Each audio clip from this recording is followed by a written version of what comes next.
I am so very grateful that my parents made me do that. To respect each other, give each other space, and just to be respected as a person. I think surprisingly enough, there are people out there that are definitely way too old to not have learnt that lesson already. Hey, keep an eye out for the golden star later in the video. Spot it and comment the time that you saw it and you'll get a shout out in the next video.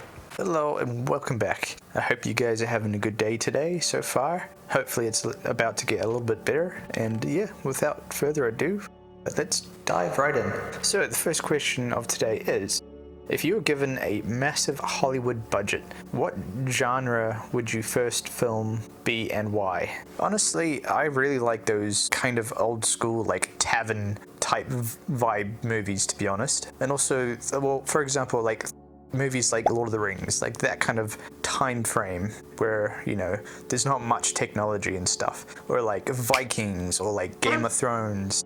See, I think Game of Thrones did a really good job of the whole thing with power and tipping the scales. It was very, very well done, especially near the start, I would say.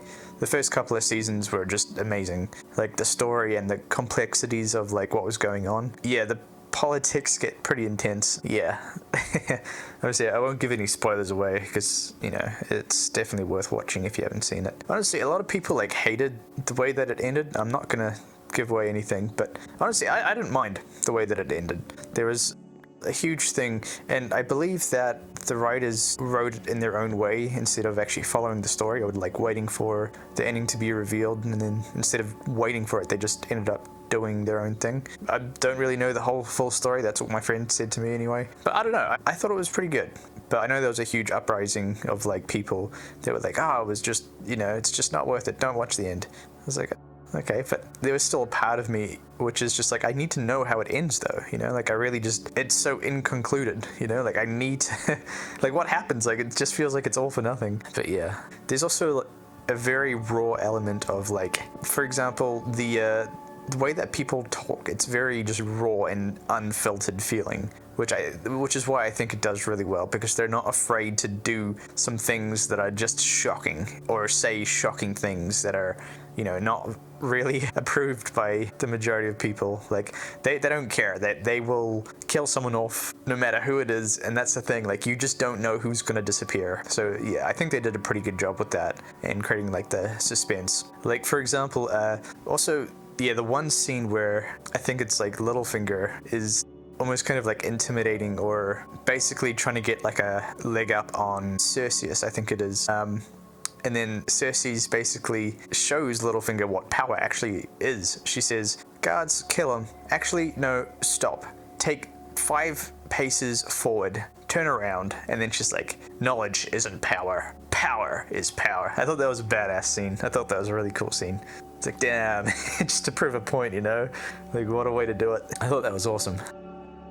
But yeah, in any case, we'll move on to the next question. So the next question's asking, what does your ideal productive day actually look like, hour by hour? Jeez. I'll attempt this. So I'll wake up at whatever time I wake up, and the first thing that I'll do is I'll go downstairs, I'll start cooking up some breakfast, cook an egg on the pan, get the kettle boiling, make myself some coffee, and at the same time, once I've got my breakfast and coffee in me, sometimes I'll take like vitamins, fish oil, and the latest thing that I've added is lion's mane. It actually does make me feel pretty damn good, I'm not gonna lie.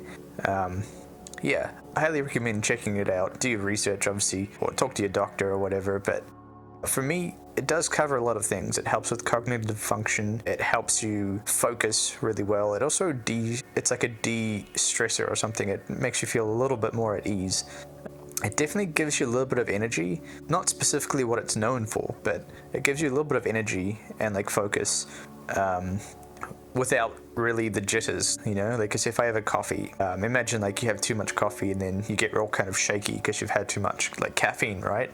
It feels like that just without the jitters, but not in a bad way. I think something that a lot of people tend to do is they'll have something that gives them a lot of energy and then something that also calms them down at the same time. I think it's something people do and take. It's like called nootropics, where you get like a burst of energy, but you also feel very calm and like collected. It's a really interesting feeling, I will say. Actually really helps with focus and just getting things done, I think. Like, for example, like having a coffee and some like magnesium, that's like the very basic idea of it. Like you feel alert, but relaxed at the same time. It's a very odd feeling, but it feels pretty good.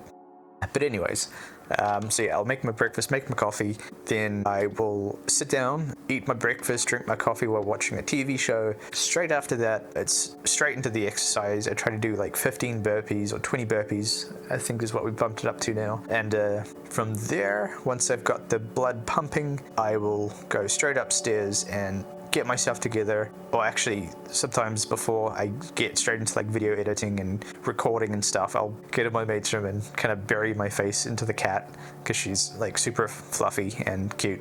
Yeah, I'll spend some time there, and then once I'm good to go, it's like I've got what I needed, and then I'll come back to my room, just dive into some recording and video editing, get some gameplay capture footage, go through some questions, and then yeah, basically throw it all into DaVinci Resolve and start video editing. I feel like it's a really good habit to have that I've really locked into, because I'm working on lots of different things all at once within like one morning, you know? Like I'm eating healthy, I'm exercising, and then we're focusing on something that we're trying to improve on. Oh, excuse me. And yeah, I'll pretty much spend like the rest of the day doing that. If I finish up early, then I'll probably go down to the beach. They've got like this nice little hammock thing, this like public hammock down at the beach. And I pretty much just lie on there, get some sunlight, I just feel the fresh air, and then yeah, kind of spend some time there, got my headphones in, I'll just be relaxing, enjoying the sunlight and the fresh air, and then I'll drive back home and yeah, probably make dinner. And yeah, that's pretty much like normally how it goes basically. But yeah, I don't know, it's a pretty good routine. It's like I get a little bit of everything that I kind of need throughout the day, and by the end of the day I don't feel like I've wasted it, you know? I feel like I've like accomplished things. Sometimes I get really into the video editing and I just lose track of time and say, oh, I gotta go to bed soon, kind of thing. But yeah, that's kind of when I get really drawn into it. But it's a lot of fun, and also like I see how I want it to go, so I just want to try and make it as close as I can to how I imagine it in my head, kind of thing. And sometimes I just lock in on that. So yeah, it's pretty good. That's pretty much how my day usually goes, I think. But anyways, moving on to the next question. So the next question's asking, what drives you more, fear of failure or the excitement of possibility? It's definitely changed over time for sure. I think I used to definitely be driven by fear of failure and like not getting anywhere with my life. It used to be really bad. I used to kind of like beat myself up with like my thoughts and stuff, because it did kind of work, unfortunately, but I've learned to not do that because it really messes you up, and like it's not good for your confidence if you're like, oh, I'm just useless, I can't do anything, I need to be better, kind of thing. It worked in that aspect of like, you know, put your mind to it, stop slacking off, kind of thing. But yeah, I definitely learned positive reinforcement's way better and way more effective, because it's something that you actually end up looking forward to. Nowadays, I would definitely say it's exciting because it's like you can almost see the vision of like where you want to be, getting closer and closer and closer, kind of thing. Yeah, I'm definitely a lot more chilled out now with that kind of thing. But I also see it in the same way of like, if I don't do this, it just feels like I'm just gonna miss out on a huge opportunity that I just will regret if I don't execute what I'm trying to go for, if that makes sense. FOMO, the fear of missing out, is definitely a thing that has a part to play. But also, I think rewarding yourself is definitely the best way to do it. It's like you do something that's hard that you didn't really want to do, reward yourself for it, you know, within reason. Do something that you want to do. Maybe it's like a treat, or maybe it's just something to look forward to, or whatever it is, you know? I feel like that works really, really well. But there is definitely a bit of a sprinkle of the fear of missing out kind of thing, which kind of drives me to do things that I'll be uncomfortable with. Yeah, it's like, what if that was the one shot that I had that I missed out on? What if that was it? What if I just missed a huge opportunity that could have changed my life, kind of thing? It's like that feeling of like missing out is like definitely a big factor of like what drives me to do the thing. But that's just the way I use it. I use it in the most healthiest way I can. But yeah, But anyways, moving on to the next question. This one's interesting. So the next question's asking, what's a belief or a mindset you had 5 years ago that you've completely changed? Well, I definitely think 5 years ago, I was definitely worried about how people think of me and how they view me very much.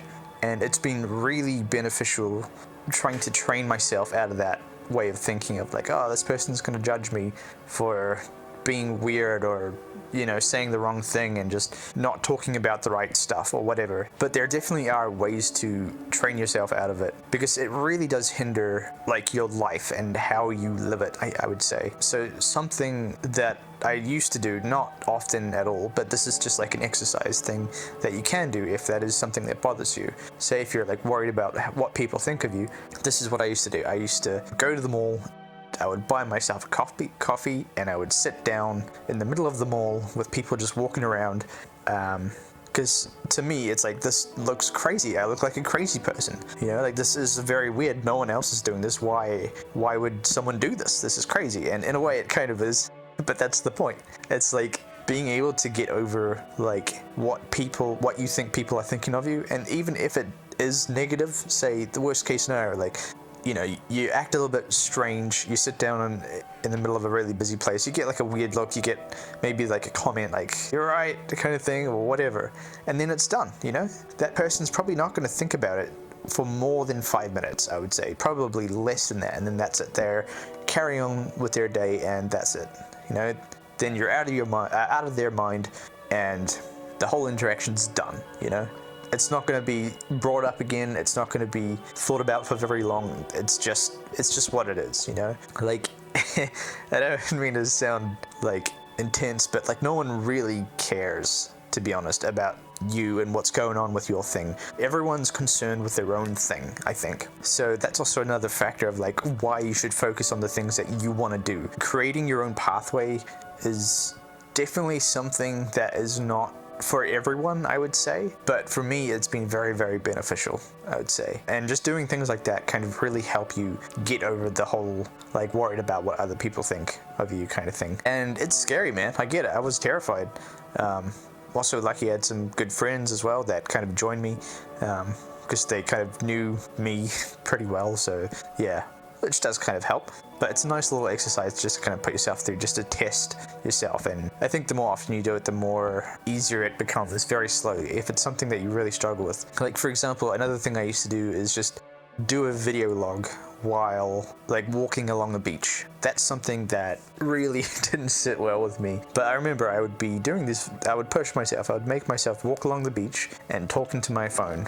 For some reason that was a big fear that I had, but it really, really helped just not really being bothered. But I could see myself when I watched the footage back that I was looking around looking very anxious, and I actually did get a couple of really weird looks, but within that moment I realized like I did it. Like I faced one of my fears, and you know, we came out clean, and you know, like that was a really big pivotal moment for me of going against the grain, and no matter how like afraid I was of that moment, I pulled it off. I did it. I achieved the thing that I was trying to do. And then afterwards I could see like this big smile on my face, because like I knew I had achieved the goal and the purpose of like why I was there. And I think ever since that day, it's just been a lot easier.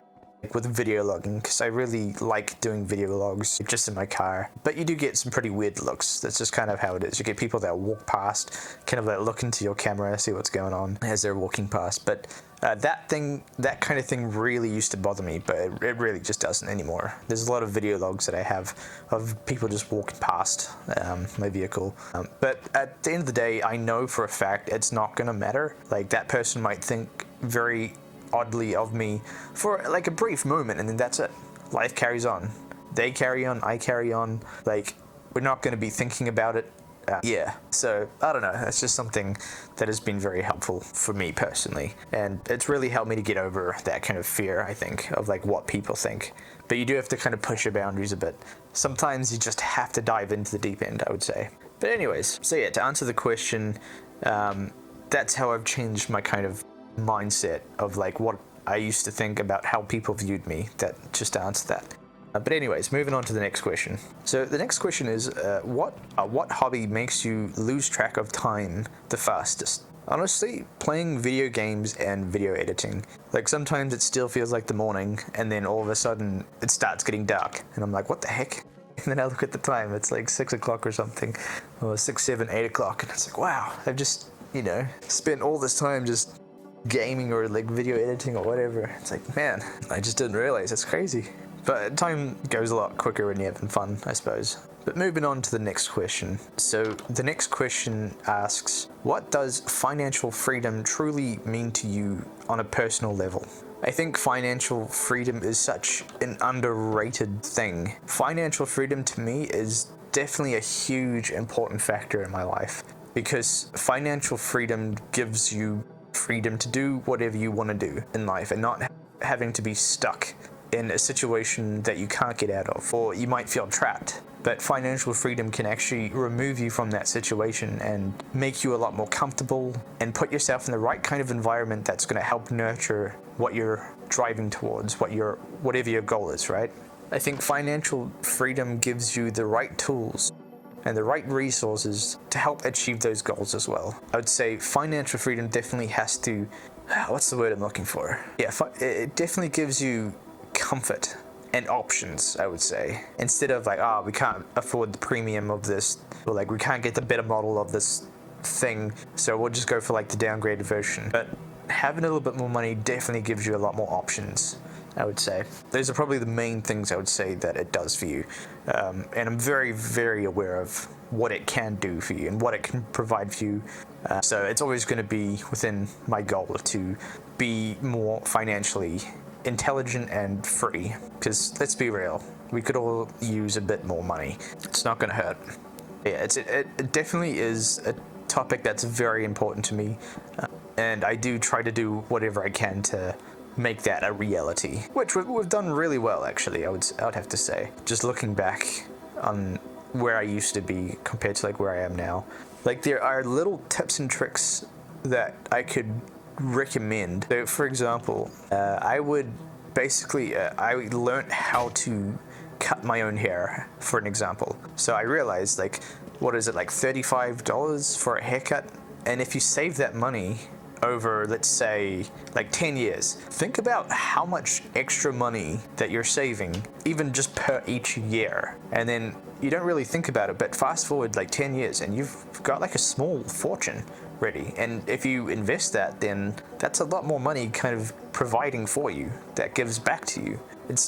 For me, it's about planting those seeds and just watching them grow. So yeah.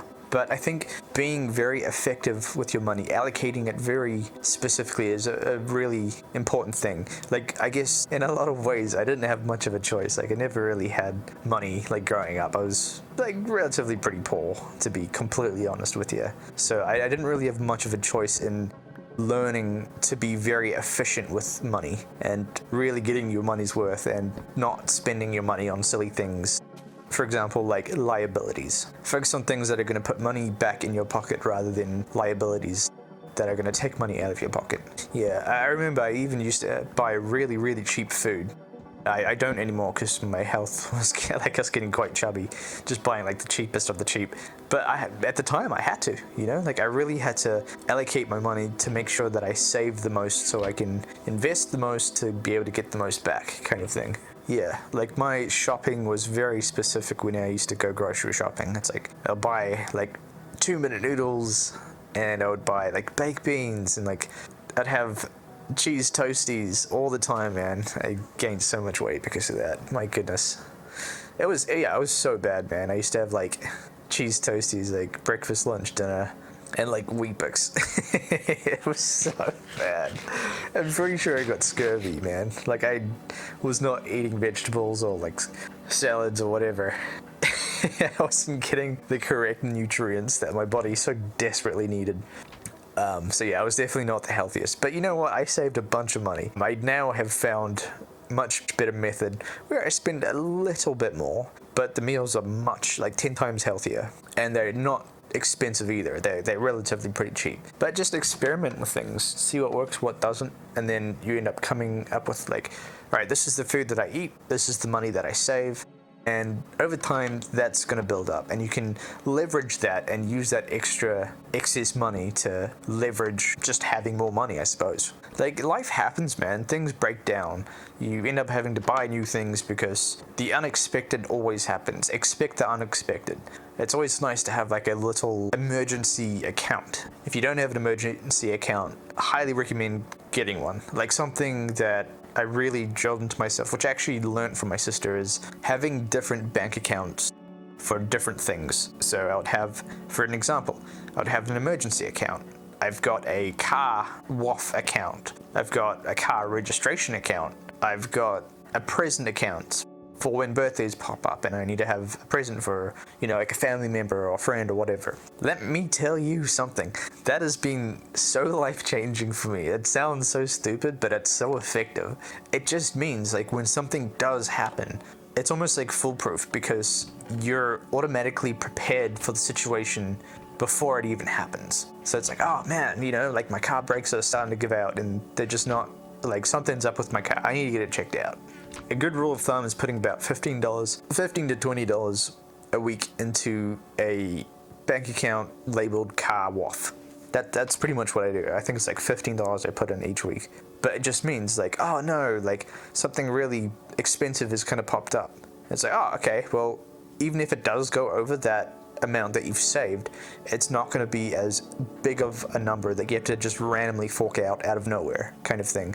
Most of the time, in fact, like 90% of the time for me, it's completely fully covered and I still have a little bit left over because I have that account with automatic money going into that account without even thinking about it. Just that idea of putting even just a small amount of money into a specific account for a specific thing takes so much stress out of my life, man. I cannot emphasize this enough. It has literally made my life so much more stress-free, and I highly recommend anyone that doesn't do this to do this. It just makes life a lot more manageable. Yeah, I pretty much automated my entire life in terms of like my financial stuff. Like, hang on, let me pull it up. I'll literally read it out what I have, like in terms of like the categories. I have a presents account, I have a new place to live account, I've got a hobbies account, I've got a travel account, which those don't have a whole lot in there, to be honest.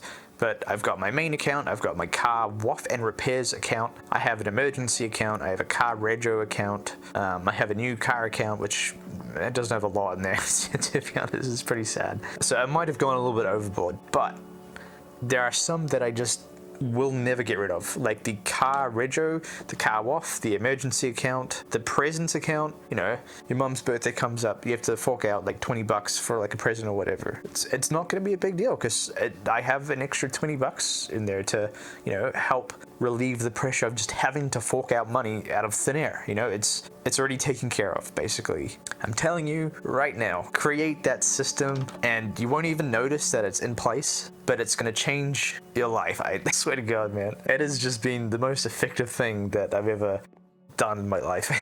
Just about. But anyway, I'm ranting and raving and going on a bit of a tangent, but it's true. It's very important and it could literally change your life. Hopefully someone implements this and hopefully this can help if someone's in need of the help, I suppose. But anyways, moving on to the next question. This is kind of an interesting one. So this next question's asking, do you believe people are born with purpose or do we create our own? I think I've gone over this in a previous one. I do believe we give ourselves purpose. And the way to do that is to cast a net out by doing lots of different things that you think that you might enjoy. The more things you do, the more wider net you cast. And then you pull back the things that you enjoy. That's like, oh, you know what? I'm actually might be pretty good at this kind of thing. Maybe we'll add this to the list of things that I just start doing now, That way you really get a gauge of like what you enjoy, and that alone can give you purpose. It's like, I now have a goal that I want to achieve because of this thing that I've tried out that I want to get better at, I think some people are definitely lucky by finding the thing that they're exceptionally good at and that they really enjoy early on. That's why I think some people have a bit of an advantage, because they just found it earlier. That's all it is, It's like sometimes they just happen to stumble across something that they just happen to be extremely talented at, So I think there is an element of luck in there, but again, I think there is a formula for luck, which I've already gone over in previous videos, so we won't get into that. But yeah, also on the other side of that, it's very important to do lots of different things that you think that you might enjoy, because that's how you find purpose. Like sometimes you can't help but like latch onto a certain thing, and it's like, I just need to get better at this, or like I really enjoy this. Like I don't want to give this up kind of thing. Yeah, and if you don't do it, you'll never know. That's just how I view it anyway. But moving on to the next question. This is a cool one. So this question's asking, if you could press a button that restarts your life at age 10, but with all your current memories, would you do it? It's an interesting one, because if you think about it, like you still have all these strategies and things that you've learned throughout life, and you pretty much get a full restart, but it's like all of a sudden you're 10 years old, but you have like a lot of information already of like life. So you already have like wisdom from your own experiences that you still have. You just all of a sudden have more time, you know? In a way, yes, that would be really cool. But also I've already made so much progress, and I wouldn't want to lose what I've already got. But I know for sure if I could revert back to being 10 years old again, I would absolutely crush it. Like knowing what I know now, being 10 years old, that would make things crazy, man. Yeah, I would start investing as soon as I could, you know? I really would. That would probably be the first thing that I would try to do. Get a source of income, invest that money, watch it grow. They say the best time to invest was yesterday, which that's very true. It's very true. But yeah, I just think like how much of an edge you would have over like the rest of 10-year-olds with the information that you have. I'm not gonna lie, I'd probably drop out of school way earlier. Well, yeah, I definitely would. I'd find a way to make it work, you know? I'm not gonna lie, man, I came out of school just thinking like, what the heck? I just really did not get a whole lot out of school, me personally. Like, I understand there's important things to learn and whatnot, but for me, it didn't click very well, and I found just doing my own thing was much more beneficial, because I think there's a lot of things in school that they don't actually teach, like useful information that can really benefit and help you in your life for your future. There definitely are some like small bits and pieces that definitely help, but for me, I just came out just thinking like, I don't get it. Why did I have to mandatorily go through that? Especially like high school, I just didn't get much out of that. Like, don't get me wrong, the teachers are great, and maybe I'm just a puzzle piece that doesn't quite fit. But yeah, it wasn't for me. Don't get me wrong, I had lots of friends, and the teachers were really nice, the majority of them, but just, yeah. Not for me, man. But moving on to the next question. This is an interesting one. So this question's asking, which is more important, peace of mind or a life of excitement and impact? Ideally, a balance of both would be good, but if I had to choose, I would definitely go for peace, because the world's already chaotic enough for me, and just finding peace has been like a journey for me personally, so I would not want to give that up. Like, I do enjoy life, excitement, and impact, but I've been fighting for peace in my life for many years, and now that I like genuinely actually have it, I'm gonna hold on to that and keep that for as long as I can. I have been through some battles, man. Damn it, have I been through some stuff. But anyways, moving on to the next question. Okay, yeah, so this question asks, what's a lesson you learned the hard way that you're strangely grateful for? This is going to be like a parent's moment where it's like they're thinking, I told you so kind of thing, but it's true. I'm not going to lie. It is what it is. So I remember I used to absolutely despise having to do the bins and certain chores within the house. Like, oh man, I don't want to do the dishwasher all the time. I don't want to have to take out the trash all the time, like once a week. Like, that's ridiculous. Why do I have to take the garbage out and go through each room and clear it all out and stuff? But I tell you what, as much as I hated it, I am so very grateful that my parents made me do that, because moving out into a new flat, it's something that no one wants to do. So I know I'm kind of helping out, and I feel useful by being able to do that without really getting too annoyed about it. Like, I've really learned to just do it, you know? Get it done, get it out the way. Don't just tick the box, but actually get it done and do it properly. Because I know that that's one of the things that kind of keep the house running smoothly. Like, the dishwasher and the bins are the two main things that keep things running smoothly. If those two things are done and sorted, then we can have peace within the house. I definitely have been a person that was mostly doing that and no one else was doing anything and helping out, which isn't fair either. So I kind of definitely put my foot down on that, and I just stopped doing everything and everything was just like, oh no, things are all going wrong, the house is all so messy, like, oh, what can we do about it? It's like, well, you can't rely on me for everything, kind of thing. Like, don't let people take advantage of you, kind of thing. But I definitely will say, like, when people do work together, it makes life so much easier.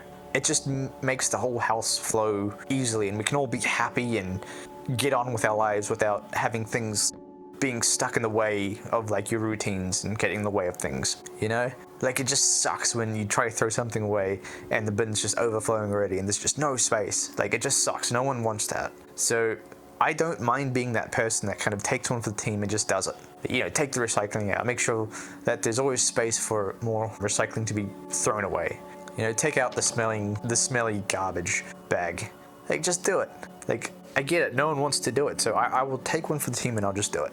You know? And because that's just been something that I've been doing in my life since like young teenager, I'm just so very used to doing that. And it's just not a problem. It's just something that I can naturally do without having any issues. And I definitely know the flat appreciates the effort. That just means we can sit down and have a laugh and we're not talking about the issues that are going on. Of like, this isn't being done, and like, it just creates conflict. So yeah, I definitely think just taking care of it, smashing it out, just get it sorted. No one has to worry about it. You've handled it, you've taken care of it, it's done. But yeah, that's what I have to say, so especially growing up, and like when people understand that it needs to be done and it is appreciated, that's yeah, it's very helpful. But if they don't know and they don't realize, it can be a little bit of a slap in the face. So like, just like, thanks man, like I appreciate it, like, you know, like I really see what you're doing there, I see you, kind of thing. Like, it goes a long way. But again, it works best when we all work together to make things run smoothly. That's the best way to do it. But moving on to the next question. This is kind of an interesting one. So this next question asks, if every human instantly shared one mindset shift, which shift would create the most positive change? I mean, for me personally, I think there are some adults out there that really don't understand that we're all just people. We all have emotions, we all feel things, we all just want to get along. We need to be able to respect each other, give each other space, and just to be respected as a person. I think, surprisingly enough, there are people out there that are definitely way too old to not have learnt that lesson already. It's like they will do things without realizing the consequences of how it will affect other people. That is such a huge thing that I'm surprised that we all don't understand, you know? Like, for example, just being loud and just like being obnoxious when someone else is just trying to relax, or just being rude and mean to people that are working at a shop, you know? Like, yeah, I know people screw up, but we're all people. We're all human.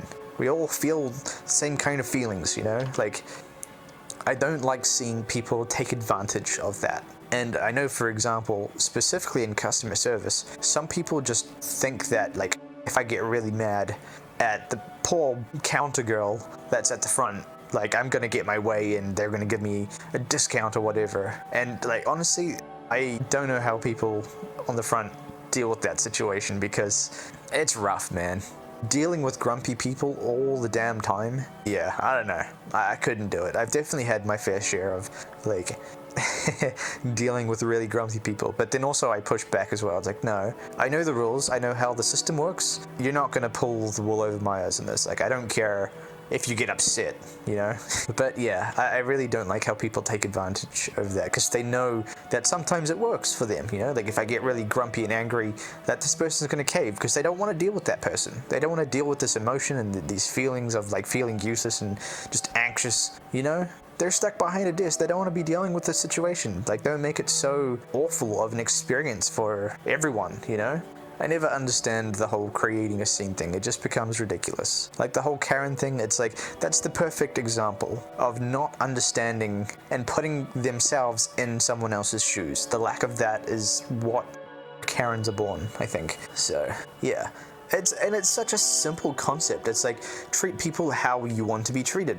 Like, did no one ever say that to you? You know? Like, why is that so overlooked so much? It just irritates me, man, you know? It really does. But anyways, it's definitely a trigger thing for me, I think. It's so simple, but we just don't do it sometimes. But anyway, moving on to the next question. This one's kind of along the same kind of topic. This question asks, is it more important to be misunderstood or to understand others? And to that I would have to say, I think it's really important to be willing to try to understand others instead of being closed-minded about like, I think this and I'm not willing to have any other information that might be correct to alter my view because of my own pride and like that kind of thing. I think ego's a huge factor. It's like people don't like being incorrect about things, but that stops them from learning the real truth of the matter. And I've totally been guilty of this because like I've believed something wholeheartedly, but then I've had someone say something where it's like, you know what, that does actually check out, that does make sense, and it's altered the way that I view that specific topic or whatever. You know, I think it's important to be able to filter in what you believe and what you don't believe. You can't just be believing everything that everyone says, because there's just too much false information out there and there's too many people trying to sell you things and convince you of things that aren't correct, that benefit that other person. So you really got to filter in what you believe, and if there is something that changes your perspective on a specific topic, I say allow it. You know, if it checks out, if it makes sense, then why not, you know? But yeah, I guess getting back to the question, I think it's better to try to understand each other rather than die on this mountain kind of thing. You know, stand your ground, like none shall change my mind on this kind of thing. Like, it's healthy to debate and exchange information, but if you can kind of take your pride out of the situation, sometimes you can really learn some valuable information, I think. And I'm literally preaching to myself here as well. Like, I am totally guilty of this, but yeah. But in any case, moving on to the next question. This is an interesting question. So this question's asking, do you think gaming is becoming more creative or more repetitive over time? Here's my take on this. So I think sometimes people are too focused on what does actually work as like a game developer, right? And I think certain games definitely just try to be a cash grab. The way that I see it is like, when I really enjoy a game is when it's so clear that they had so much passion in making it look good and making sure the animations are like flawless and spending that extra time just adding like a small detail. It's all in the small details, you know? So I think it sometimes can become repetitive when people focus on like, yeah, but this is a proven fact that it has actually worked. Like, this company did this, so we should try to do the same thing. That's when it starts to become repetitive. It's like, I just want to play a game that's different, you know, something that no one else has attempted before, potentially. Those tend to be the most interesting ones. Or just a game that you can tell they just put their heart and soul into, just making it the best that they can make it. I think when it comes from the perspective of, I just want to make the best game that I can, I just want to make it fun, I want to make it an amazing experience, and I want to do that in the best that I can possibly achieve with that. It is so much more noticeable when that has a part to play in a game. You can really, really tell they took like a lot of time and effort into making sure it's perfect. Like, for example, the acting in, what's that game called again? That's what it is, The Last of Us. See, you can tell they put all the effort in just in one of those first cutscenes, which has emotionally scarred me for life, because they did really, really well. Apparently, they got a few takes and they really focused on just that one specific part, and they made sure that they got it as best as what they could. Like, even though some of the takes that the actors did were acceptable, they spent so much more time on just making sure that they could get it right. It's like, yeah, we could get away with this easily, but they spend that little bit of extra time and effort in just making it really, really impact on the viewer. And if you've played that game, people know what I'm talking about, man. Like, oh man, it's just so well done. You know, it's just so well done. And that's what I think the difference is. Like, even though it's good, it's not exceptional. And really striving to make it exceptional, I think, makes the difference. But in any case, moving on to the next question. So the next question is asking, what small unusual obsession do you have that most people wouldn't expect? I mean, yeah, this is no secret. I'm literally obsessed with the stock market, and it's such a lame thing to be obsessed with. Well, to me it's not, it really isn't. Like, it's been life-changing, but I just like knowing how the market's doing. I want to see what's going on in the world. Like, I like to have my finger on the pulse of like breaking news and world events and like what companies are planning to do. And yeah, it's very much an obsession, and just seeing the results as well by picking the right stocks and watching that money grow is just, it's so addictive. And it probably isn't the most healthiest obsession, and it's not the most exciting of topics to bring up in conversation for sure. Like, I definitely used to bring it up way too much, and I could just see people slowly losing interest because I brought this up.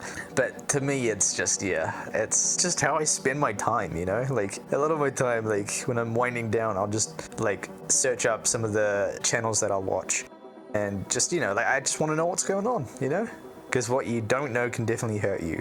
Put it that way. But yeah, I don't know, it's just interesting to me. And also the whole way that the stock market works and like the way that you make money is just fascinating to me. Because it's so incredibly simple, and I think it catches a lot of people off guard because they hear, oh, the stock market. Just that sentence sounds intimidating. It sounds kind of boring. It sounds like not a very interesting topic to a lot of people, I think. And it sounds just so complex, but it's really not. It's extremely straightforward and simple. Like, once you know how it works, that's it, you know? It just works, man. But yeah, I think that will bring us to a close. I just want to say, if you have made it this far through the video, I just really appreciate you making it this far. I hope you're having a good day, and hopefully I could make it a little bit better. But yeah, until next time.